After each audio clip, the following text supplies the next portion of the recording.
नमस्कार, स्वागत आहे आपल्या या चॅनलमध्ये। आज आपण पाहणार आहोत नवीन प्रॅक्टिस सेट 1.2 म्हणजेच मॅथ्स पार्ट 2 इयत्ता 10वी। यामध्ये आपण काल पाहत होतो सिमिलॅरिटी या प्रकरणामधील। ओके, तर सर्वात आधी आपण पाहणार आहोत प्रॅक्टिस सेट 1.2 मधील पहिला क्वेश्चन आहे given the below are the triangles at the length of the line segment identify in which the figure raised PM is the bisector of angle QPR। सगळ्यात आधी आपण पाहणार आहोत हा जो अँगल आहे, ट्रायंगल दिलेला आहे तुम्हाला QRP किंवा PQR। या ट्रायंगल मध्ये ही जी मध्य रेषा गेलेली आहे याला बायसेक्टर म्हणतो। या रेषेमुळे QR चे दोन भाग झालेले आहेत। हे दोन भाग झाल्यामुळे याला काय बोलतो आपण, बायसेक्टर बोलतो। म्हणजे P आणि M is the bisector of QR। Okay, तर पाहूयात आपण प्रत्यक्षात आन्सर कसं असेल आपलं। पाहूयात एक्सप्लेनेशन आपण कसं देणार आहोत इन एक्झाम मध्ये, तरच तुम्हाला आउट ऑफ गुण मिळणार आहेत। In triangle PQR PQ upon the PR is equal to 1/3 QM upon PR is equal to 35/15, कारण यालाच आपण कन्वर्ट केलं आहे 7/3 PQ upon PR QM upon RM। The ray PM is the bisector of angle QPR. From equation 1 and 2 converse the angle bisector theorem। हा bisector angle theorem नुसार आपण हा solve केलेला आहे। चला पुढे सेकंड उदाहरण पाहूया। या इक्वेशन मध्ये काय केले पहा। In triangle PQR PQ and PR is the 10 दिलेला आहे। हा पहा PR तुम्हाला इथे 10 दिसत आहे। QM अपॉन QR हे पहा QM अपॉन RM, कारण का हा जो बायसेक्टर आहे PM या बायसेक्टरमुळे R आणि Q चे दोन भाग झालेले आहेत। म्हणजेच काय हे पहा R M आणि Q अशा प्रकारे, म्हणजेच RM plus MQ is equal to RQ, बरोबर आहे। कारण हा जो आहे PM हा काय आहे, bisector of angle Q side RQ। Okay, तर याप्रमाणे तर साइड तुम्हाला दिलेले आहेत पहा। इथे दिलेले तुम्हाला M दिलेली आहे 8 सेंटीमीटर आणि MQ दिला आहे 6 सेंटीमीटर आणि हा 8 सेंटीमीटर दिलेला आहे। हा दिलेला आहे तुम्हाला 10 सेंटीमीटर। तर तुम्ही याचं काय करणार आहात, कन्वर्ट करणार आहात पहा। QM अपॉन RM 8 6 दिला आहे तर 4/3 आले आहे। 3 1 3 2 3 6 आणि 2 4 8 म्हणून आपण इथं 4/3 आलेला आहे। PQ upon PR is not equal to QM upon RM। तुम्हाला कंपेअर करायचं होतं की हे इक्वल आहेत का, तर not, this is not equal. Rays PM is not the bisector of QPS। From equation 1 and 2 converse the angle bisector theorem. या थेरमनुसार आपण इथं प्रूव्ह केलेलं आहे। नेक्स्ट तुम्हाला फक्त प्रूव्ह करायचं आहे की हे बायसेक्टर आहेत किंवा नाही। तर बायसेक्टर म्हणजे काय, त्याचे इक्वली दोन भाग पडतात। तर इथे पाहूया आपण, हा दिलेला आहे पहा तुम्हाला। ही साईड दिली आहे 10 सेंटीमीटर, ही दुसरी साईड आहे 9 सेंटीमीटर आणि ह्या दोन साईड आहेत ही 4 सेंटीमीटर आणि 3.6 सेंटीमीटर दिलेली आहे। तर हा जो ट्रायंगल आहे PQR यामध्ये P आणि M ह्या जी रेषा आहे या हिला आपण बायसेक्टर म्हणतो। बायसेक्टर म्हणजे दोन इक्वल पार्ट पडतात त्या रेषेमुळे। तर RM आणि MQ असे दोन भाग पडले पहा। RM plus MQ is equal to RQ। Okay, म्हणजेच RM किती दिले तुम्हाला 4 आणि हा किती दिला आहे 3.6, म्हणजेच किती झाला इथे टोटल येईल तुमची। ओके, तर चला तर मग आपण प्रत्यक्षात पाहूया इथे। In triangle PQR PQ upon the PR 9/10 QM upon RM 3.6/4 is equal to 36 आपण हे करून घेऊया, दशांशाने काढून घेऊया 36/4। म्हणजे याचं जर रेशो पाहिला तर रेशो इक्वल नाही आहे। PQ upon PR QM upon RM the PM is the bisector of L and R। From the equation 1 and 2 converse the angle of bisector theorem। Okay, मध्ये टोटल 11 गणित आहेत। ही मोठं गणित आहे त्यामुळे मी एक्सप्लेनेशन देणार नाहीये। तुम्हाला एक्सप्लेनेशन हवं असेल तर मला कमेंट्समध्ये नक्की सांगा। तुम्ही स्वाध्यायासाठी सुद्धा पाहू शकता आणि एक्सप्लेनेशन सुद्धा तुम्हाला नीट अँड क्लीन दिलेलं आहे, तर तुम्ही पाहू शकता नोटबुक। तुम्हाला व्हिडिओ आवडल्यास सबस्क्राईब करा, शेअर करा आणि बेल आयकॉन समोरील बटनाला प्रेस करा आणि हा व्हिडिओ आपल्या मित्रमैत्रिणीपर्यंत पोहोचवा, म्हणजे त्यांचाही स्वाध्याय वेळेवर पूर्ण होईल आणि तुमचा सुद्धा अभ्यास पूर्ण होईल। तर चला तर मग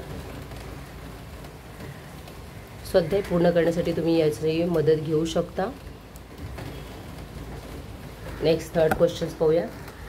टोटल यामध्ये 11 गणित आहेत। इथे विचारले तुम्हाला in triangle MNP NQ is the bisector of the LN and the MN is the 5 cm, PN is the 7 cm, MQ is the 2.5. Find the QP. QP काढायचा आहे.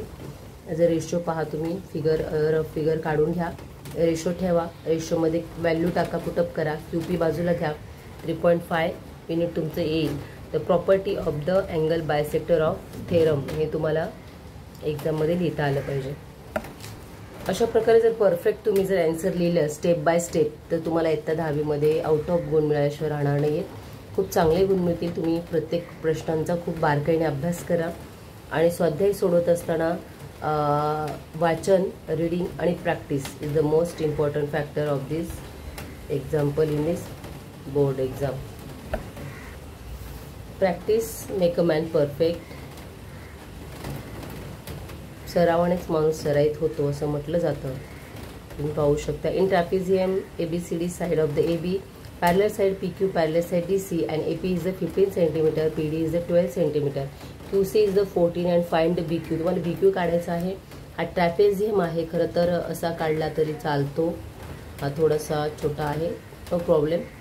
असा तर ट्रॅपेझियम आहे हा. म्हणजे तुम्हाला इथे नाव दिलं आहे A, मध्ये दिलं आहे P, D, B, Q आणि C मध्ये आहे. तर तुम्ही रेशो लिहा. Property of the 3 parallel lines are their transversal. ते एकमेकांना ट्रान्सव्हर्सल असतात, त्यामुळे त्यांच्या प्रॉपर्टी पहा. रेशो ठेवल्या. BQ काढायचं असल्यामुळे BQ आपण या बाजूला घेऊया. 15 × 14 डिवायडेड बाय 12, 17.5 युनिट्स त्याचा आन्सर आला आहे. नेक्स्ट क्वेश्चन पाहूया आपण. Question number 6. Question number 6. Find the QP is using the information of given figure in triangle MNP and segment the NQ is the bisector LN. Given the ratio दिलाय तुम्हाला property of the bisector angle theorem. आपण काय करतो property bisector थेरमचा आपण अँगलनुसार थेरमनुसार आपण काय करतो आधी रेशो लिहून घेतो आणि रेशोमध्ये किमती टाकतो. पहा PN कुठे आहे पहा. PO अशा पद्धतीने तुम्ही पाहू शकता. इथे PN आहे. PN अपॉन NM MN आणि QP अपॉन MQ. ओके. तर हा तुम्ही प्रोपोर्शन इथे ठेवून घ्या. QP तुम्हाला काढायचा आहे. हा QP हा तुम्हाला काढायचा आहे. तुम्हाला MQ दिलेला आहे. मग तुम्ही व्हॅल्यू पुटअप करू शकता. QP या बाजूला घ्या. 40 × 14 तिरकस गुणाकार करा. 25 खाली भागील येतील या बाजूला गुणिले तर QP is equal to 22.4 units हे त्याचं आन्सर येत आहे. तर अशा प्रकारे तुम्ही 6वं गणितसुद्धा पाहू शकता. 6 नंबर टोटल प्रॅक्टिस सेटमध्ये 11 गणित आहेत. व्हिडिओ शेवटपर्यंत नक्की पास स्किप करू नका. चॅनलवरती नवीन असाल तर चॅनलला सबस्क्राईब शेअर मात्र जरूर करा. एक लाईक तर कराच. चला नेक्स्ट क्वेश्चन आहे 7. In the adjoining figure if the AB parallel to CO and parallel to EF then the find AQ and AE दिलेला आहे. पहा रेशो लिहायचं आपलं same as it is. Property of the 3 parallel lines are they transversal. अशा 3 parallel line असतील तर ते एकमेकांशी ट्रान्सव्हर्सलमध्ये असतात. त्यांचं क्रॉस मल्टिप्लिकेशन करा. एक्सची व्हॅल्यू तुम्हाला मिळून जाईल आणि आपला ACE म्हणजे आपण बायसेक्ट झालेलं असल्यामुळे त्या रेशोमध्ये x प्लस करा. फॉर्म्युल्यामध्ये 12 + 6 येईल 18 युनिट्स. म्हणजे x इज द 6 युनिट आणि AE इज द 18 युनिट्स असं त्याचं आन्सर येत आहे. x is the 6 units and AE is the 18 units. Okay. Next 8 number question. हा पहा 8 नंबरचा प्रश्न काय आहे. इन बुक तुमच्या टेक्स्टबुकमध्ये सुद्धा प्रॅक्टिस सेटमध्ये हा प्रश्न 8 क्रमांकाचा आहे. अशी म्हणून 11 गणितं आहे त्या प्रॅक्टिस सेटमध्ये. तर तुम्ही ते सॉल्व करू शकता आणि जास्तीत जास्त सराव करू शकता. In triangle LMN rays MT is the bisector and angle the LMN if the LM is 6 and MN is 10 PN is 8 then find the LT. सर्वात आधी तुमच्यासमोर असा बोर्डला किंवा प्रश्नपत्रिकेमध्ये असा जेव्हा प्रश्न येतो ना तेव्हा तुम्ही ही फिगर रफ काढण्याचा प्रयत्न करा. रफ काढून तिला नावं देण्याचा प्रयत्न करा. म्हणजे तुम्हाला अंदाज येईल आणि मग पुढील गणित तुम्हाला सोडवणं अतिशय सोपं जाईल.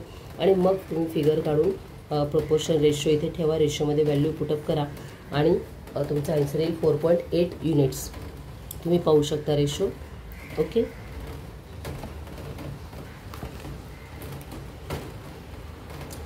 एक्सप्लेनेशन सोबतच मुलांचा स्वाध्यायसुद्धा पूर्ण होत आहे असं मला वाटतं. माझा मला आनंद आहे की माझ्या व्हिडिओचा तुम्हाला लिहिण्यासाठी सुद्धा फायदा होणार आहे. तुम्ही स्वाध्यायसुद्धा पूर्ण करू शकता. हा व्हिडिओ फक्त ओनली इन एज्युकेशनल पर्पजसाठी आपण चालू केलेला आहे. मुलांकडे कधी कधी कोणता प्रश्न कसा सोडवायचा हे समजत नाही. कधी डायजेस्ट नसतं किंवा कधी वेळेला आपल्याकडे पुस्तक नसतं काही असतं. तर एनिवेअर एनी टाईम तर तुम्ही हा व्हिडिओ कधी पाहू शकता आणि तुमच्या वेळेमध्ये तुम्हाला पाहिजे त्यावेळेस तुम्ही ते अभ्यास पूर्ण करू शकता. Question number 9. In ABC segment BD bisect angle ABC. If the AB is the x दिले आहे, BC ची व्हॅल्यू x + 1 आहे, AD ची व्हॅल्यू x - 1 आणि DC दिले आहे x + 1. Then find the value of x. पहा, हे गणित तुम्हाला जरा वेगळं वाटेल कारण इथे संख्या दिलेल्या नाहीत. या गणितामध्ये दरवर्षी मुलांची जंबल होते, परंतु अतिशय सोपा प्रश्न आहे. पहा, तुम्हाला संख्या न देता तुम्हाला x - 1, x - 2, x + 2 अशा प्रकारच्या संख्या दिल्या आहेत. या आपण ठेवून आधी घेऊया. एक ट्रायंगल काढलाय, बायसेक्ट काढलेला आहे BD, कारण त्यांनी उदाहरणामध्ये दिलेलं आहे की BD इज द बायसेक्टर आणि ABC हा ट्रायंगल आहे. मग AB तुमचा x दिलेला आहे उदाहरणामध्ये. त्यानंतर BC तुम्हाला x + 5 दिलेला आहे आणि या ठिकाणी AD तुमचा x - 2 आहे आणि DC तुमचा x + 2 आहे. तर अशा संख्या जर आपण ठेवल्या तर व्हॅल्यू पुटअप करायच्यात बस आपल्या रेशोमध्ये. x/x + 1 आणि x - 2 x + 2. तर आपण तिरकस गुणाकार करणार आहोत. या एक्सने याला मल्टिप्लाय केलं तर असं येईल, या एक्सने याला मल्टिप्लाय केलं तर या पद्धतीने येईल. x चा स्क्वेअर येणार आहे, x2 2x. या एक्सच्या ब्रॅकेटने या एक्सला जर गुणलं तर x² येणार, x जर 5x येणार. नंतर या 2ने जर एक मल्टिप्लाय केलं तर 2x येणार आणि 2ने 5ला मल्टिप्लाय केलं तर 2 5 10 येणार आहे. तुम्हाला माझा आवाज क्लिअर येतो की नाही मला माहिती नाही, कारण जरा इथे पाऊस खूप जोरात सुरू असल्यामुळे थोडंसं ॲडजस्ट करून घ्या. तर पहा, 2x आपण इथे काटाकाटी करून घेणार आहोत. 2x आणि हा 2x कॅन्सल झाला, x² कॅन्सल झाला, तर इकडे फक्त 2x राहिला आणि या बाजूला काय राहिलं आहे 5x - 10. ओके, तर यामधून 2x मायनस तिथे 3x आलेला आहे -10. 10 आपण या संख्या आपण एका बाजूला घेतो आणि सहगुणक चल एका बाजूला घेतो. 10 = 3x - 5. या दोन्हींचं काय होणार आहे, गुणाकार होणार आहे. इथे 10 झालेलं आहे आणि ते x आलेलं आहे. ओके, 3x मधून 2x गेले, 1 राहिला, 1x राहिला आणि हा 10 जसा तसा, म्हणजेच आपण xची व्हॅल्यू इथं घेऊ. तर मी जास्त बोलणार नाही आहे कारण तुम्हाला इथे पाऊस खूप जोरात असल्यामुळे तुम्हाला माझा आवाज येईल की नाही मला माहीत नाही, कारण खूप आवाज येतो इथे पावसाचा. तर फक्त हे एक्झाम्पल तुम्ही पाहून घ्या, स्वाध्याय वगैरे सोडवा. डाऊट्स असेल तर कमेंट्समध्ये नक्की विचारा आणि कमेंट्स करा. फिगर तुम्ही पाहू शकता, तुम्हाला पावसाचा आवाजही येत असेल, अंदाज येत असेल की पाऊस जोरात खूप धो पाऊस सुरू आहे इथे. क्वेश्चन नंबर 11 पहा, स्वाध्याय सोडवा, प्रॅक्टिस करा. चॅनलवरती नवीन असाल तर चॅनलला सबस्क्राईब मात्र जरूर करा, शेअर करा आपल्या मित्रमैत्रिणीपर्यंत हा व्हिडिओ, जेणेकरून त्यांनाही याचा फायदा होईल, त्यांचासुद्धा स्वाध्याय वेळेवर पूर्ण होईल. भेटूयात उद्याच्या व्हिडिओमध्ये. बाय.